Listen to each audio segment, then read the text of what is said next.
Today we're talking about 17. This is the number that entails turning the eye inward.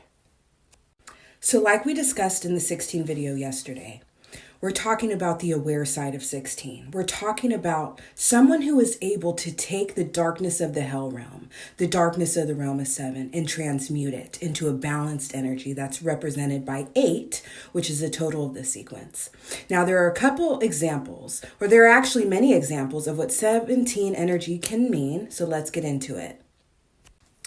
Now, I mentioned in a previous video when I had COVID, that's an example of being in 17 energy. It is simply navigating the realm of 7 regarding 8 matters. You might be wondering, well, Demetra, how does illness associate with balanced energy?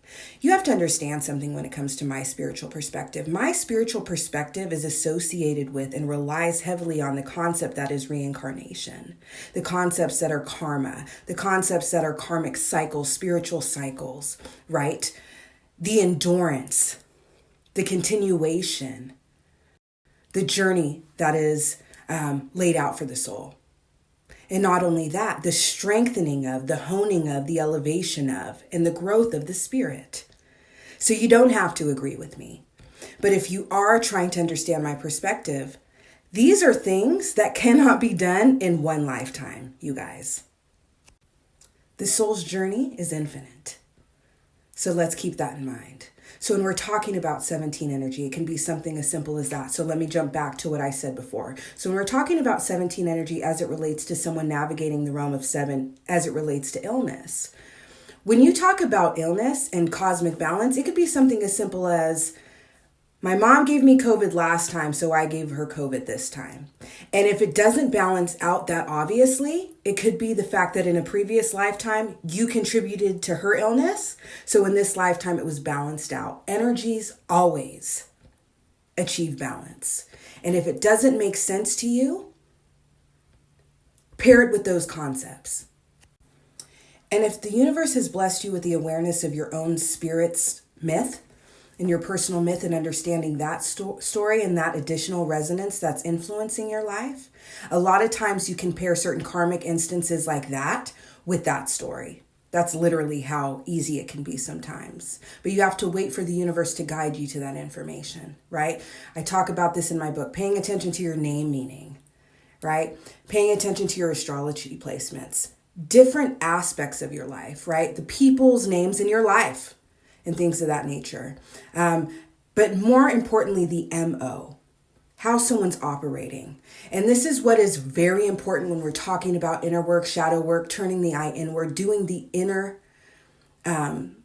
transmutation that's necessary to achieve the balance that we're seeking.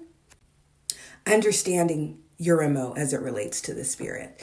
And a foolproof rule to follow when you're trying to transmute these energies is understanding that growth is uncomfortable.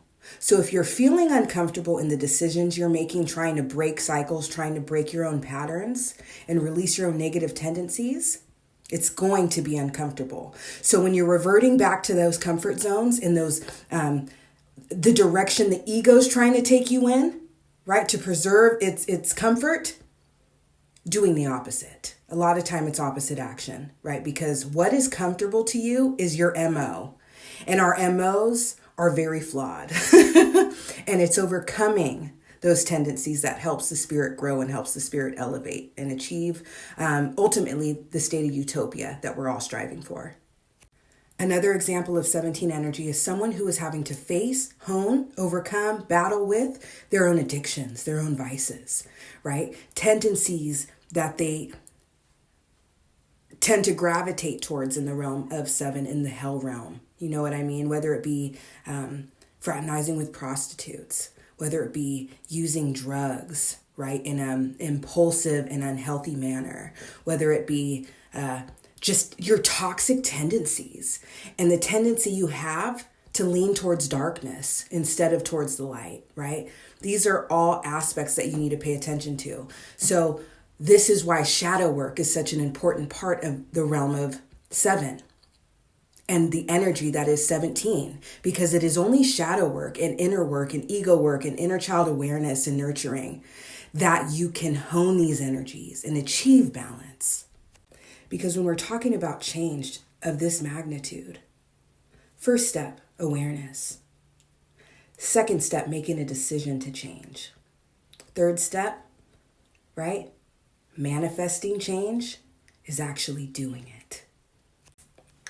And this energy is going to be incredibly important this year, you guys, because we're talking about the year 2023. We're talking about the number of good karma, positive karma, karmic shifts. But you only receive this trajectory shift when you do the inner work that's needed to align you with better, to align you with different. You cannot continue in 32 energy, that stagnancy, that refusal to change, sticking to your MO without paying attention to how it's negatively impacting you and others. We have to work on what's in here. What's in here? Okay? Mind, body, and soul. When the universe sees that, you align with greater, naturally. So we're talking about self-mastery. We're talking about full self-awareness. We're talking about spiritual, energetic transmutation. We're talking about growth here. We're talking about illuminating darkness. Not just illuminating it, mastering it. We're talking about becoming aware of every dark aspect of you, every light aspect of you, and allowing the two to merge together comfortably, harmoniously, effortlessly. We're talking about becoming your balanced self. We're talking about integrating every part of you. We're talking about no longer repressing. We're talking about revelation. We're talking about acceptance. We're talking about healing.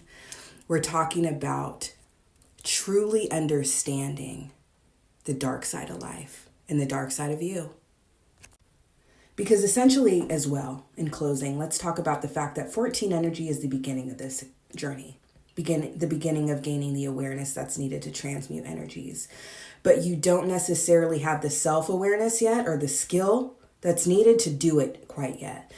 14 energy is more so focusing on the gathering of information, right? So this is why the cultivation of awareness in the initial stages comes with a lot of darkness, a lot of paranoia, a lot of confusion, insanity, mistrust, because this is the nature of 7. This is the nature of darkness. This is the nature of hell.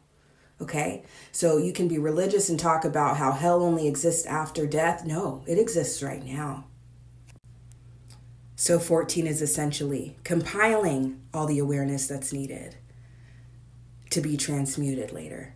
Trust that the universe and God, whatever word you want to put to this all-encompassing being, will guide you where you need to be when you need to be there. It is a step in the right direction. Harness that awareness. Learn about everything. Turn over every rock.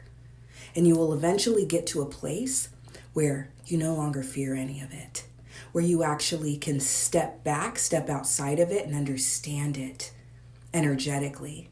Understand what's happening. Understand that the only true way to better this world is not to condemn, not to point fingers, but to change ourselves. That's 17 energy. Balance is the key to harmony. Balance is the key to peace. Stay tuned for 18 energy and navigating the realm that is the realm of justice, as well as the realm of balance. Have a great day.